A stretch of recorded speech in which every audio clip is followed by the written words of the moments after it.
పురుషుల సంగమం పరమార్థము తెలిపే బంధం ఆ గిరిజా కళ్యాణ వైభోగం ఆనందకరం మంగళకరం తపస్సు చేసిన ఆ తల్లి హిమవంతుని ముద్దుల పట్టి వలచి వరించిన ఆది యోగి ఆ కైలాసపు చక్రవర్తి ఒకరు శక్తి ఒకరు శివం శక్తి లేనిదే లేదు గమనం స్థాణువైన శివునికి ప్రాణ చైతన్యం ఆమె అర్ధధారిగా నిలిచిన ఘట్టం సృష్టికి ఇది మూల స్తంభం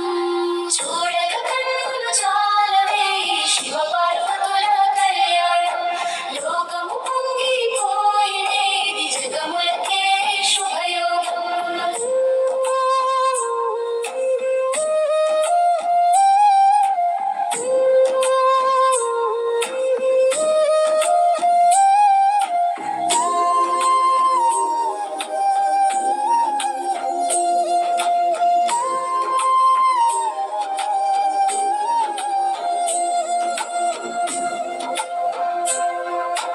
భోగిగా మారెను ఆ యోగి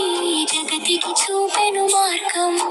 గృహస్థ ధర్మమే గొప్పదని నిరూపించిన శుభ సందర్భం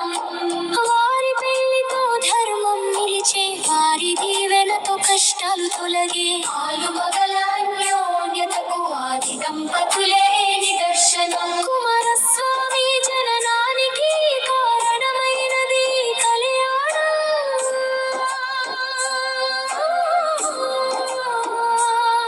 కళ్యాణం అంటే కలయిక మాత్రమే కాదు ఈ సృష్టి నడిపే బాధ్యత ఈ ధర్మం నిలిపే బంధం శివశక్తుల ఏకరూపము జై జై శంకర జై జై భవానీ నీ పెళ్లి బంధమే లోకానికి వరదాయిని చూడగ కన్నులు చాలవే శివ పార్వతుల కళ్యాణం లోకము పొంగిపోయేదే ఇది జగములకే శుభయోగం హర హర శంభో జయ జయ జయ